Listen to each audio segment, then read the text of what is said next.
Sí, señor presidente. Creo que es importante que situemos esta discusión en la coyuntura peculiar en la que estamos. Es una coyuntura donde, según todos los editoriales que uno lee el domingo de los diarios más variados, se señala como la semana horribilis para el gobierno, ¿no? Una semana donde fue a cantar un tema al Luna Park y no lo llenó, claros muy fáciles de percibir, ni aún regalando entradas, abriendo las puertas. Fue a Córdoba el fiasco de Mayo, un cuartito de la plaza, habrán visto toda la escena del dron. En la red que le gusta al presidente, la de Elon Musk, tuiteé la foto diciendo que la fuerza del cielo parece que tenían frío y se quedaron en la casa, no fueron. Y encima el gobernador de Córdoba, que lo fue a recibir, lo chiflaron. Lo nombraron al gobernador de Córdoba un chiflido mayúsculo, con una partitura de lo que tenían que cantar, ¿no? Como se sabe, todo el pueblo está clamando ley bases, plebiscito, plebiscito. Viven en otro mundo. Y por si fuera poco, el gobierno está entre el último que apague la luz y afirmaciones que hacen los voceros oficiosos, ciertos periodistas que actúan como voceros del gobierno, que dicen que no solo lo renuncian al jefe de gabinete, sino que la vicepresidenta le estaría planificando un golpe. Luis Majul. No lo digo yo, Luis Majul.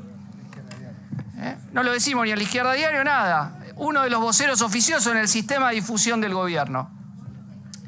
Bueno, puede que esto sea así, puede que no tengo la menor idea.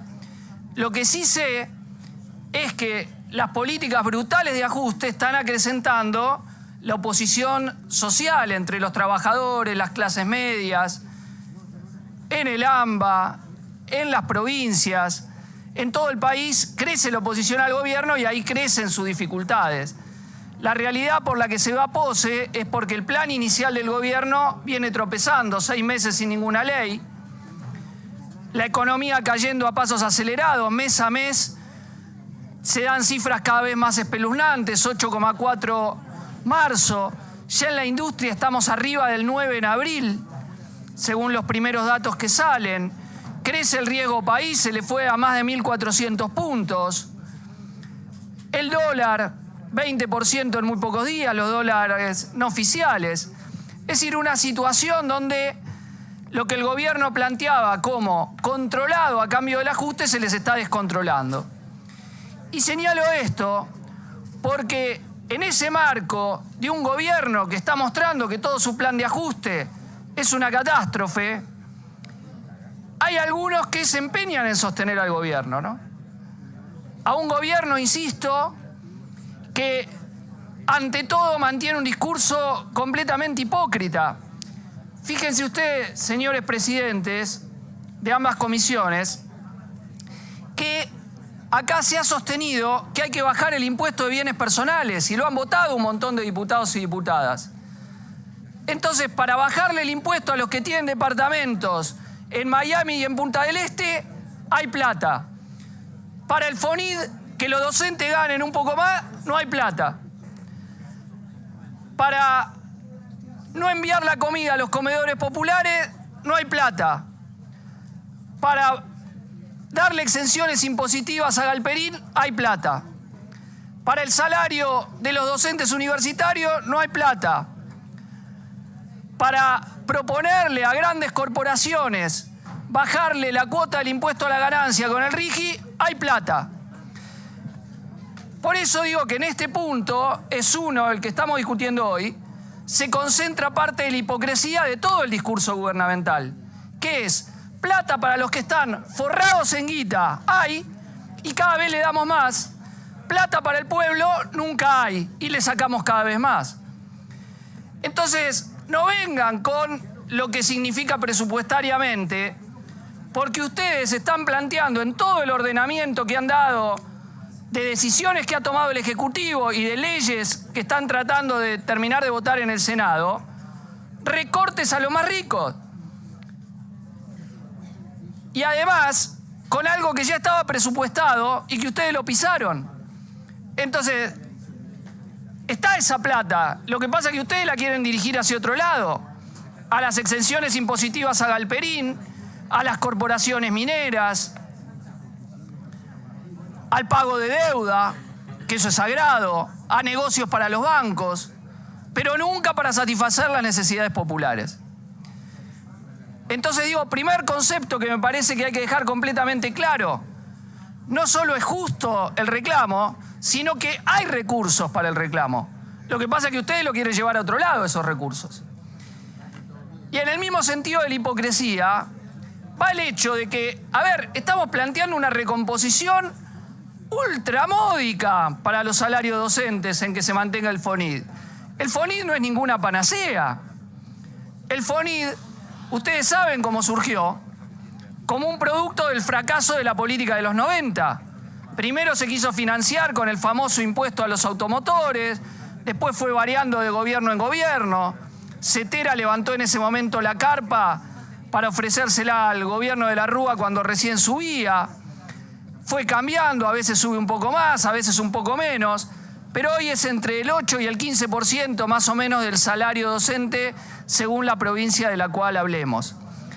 Ahora, cuando quitaron el FONID, rebajaron esa porción del salario de los docentes. Y estamos hablando de salario de indigencia. En Misiones, 240.000 pesos están cobrando hoy por debajo del mínimo nacional. En algunas otras provincias 250, 270, la que más cobra 600.000.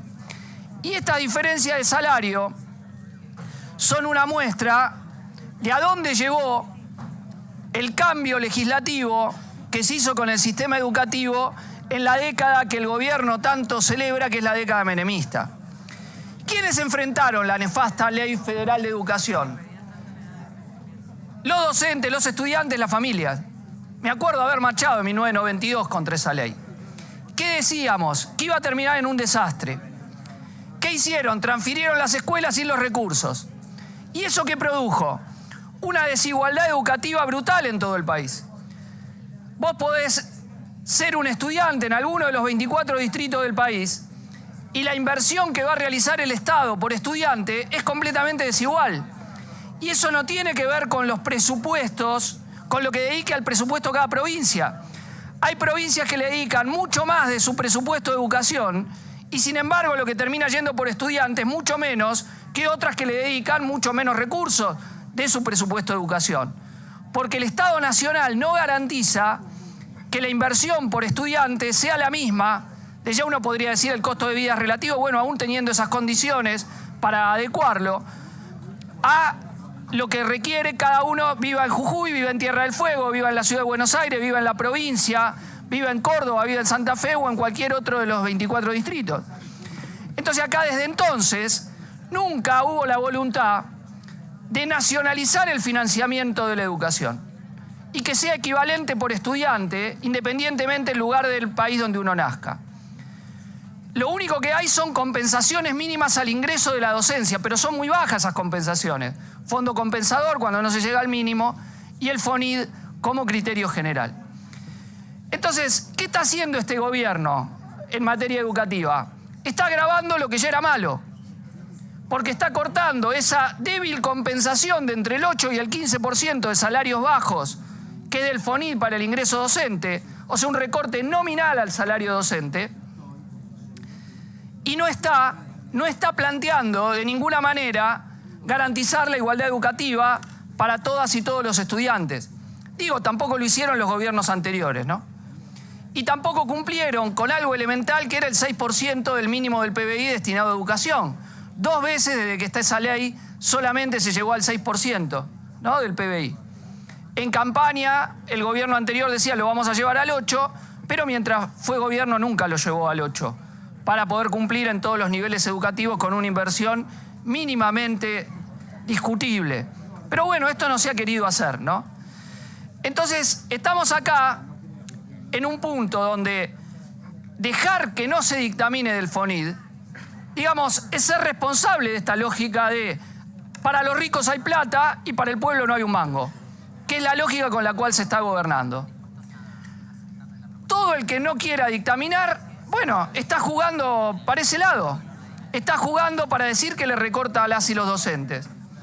Y como acá se señalaba, Misiones anticipa el resultado de esa política de seguidismo al gobierno nacional, de votarle las leyes a cambio de nada, prácticamente, o de algún ATN que te manda por ahí, o de no hacerte campaña en las redes sociales. Porque después, digamos, a lo que está llevando la política del gobierno es a que todos los recursos provinciales están cayendo brutalmente. Con la recesión enorme que hay, no recauda nadie. Entonces, cualquier cosa que digan que es a cambio de, en realidad le están mintiendo a sus propias poblaciones. Son corresponsables de todo lo que está pasando en esta política de ajuste brutal. Por eso, señores presidentes, de parte del Frente de Izquierda, vamos obviamente a ir con nuestro dictamen, que es un dictamen para que esto no sea algo discrecional que hacen los gobiernos año a año, para que no esté más como parte de un ingreso bonificable pero no pleno, digamos, no es sin registrar, no es completamente negro, pero no es lo que debería constituirse como parte del ingreso de las y los docentes. Estamos planteando que esto sea así.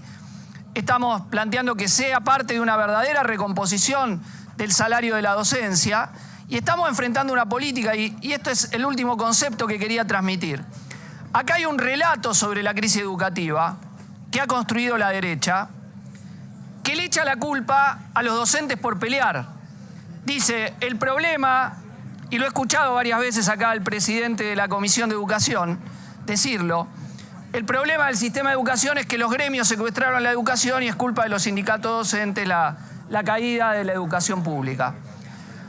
Bueno, eso no es así. La caída de la educación pública tiene la primera responsabilidad en la Ley Federal de Educación. Esa ley que descuartizó el sistema educativo. Primer punto. Para recuperar el sistema educativo hay que terminar con esa lógica de la Ley Federal de Educación, que el financiamiento educativo sea garantizado por la nación y que sea garantizado de forma tal de que toda estudiante y todo estudiante tengan la misma inversión por alumno y por alumna y esa inversión ser sustantivamente aumentada.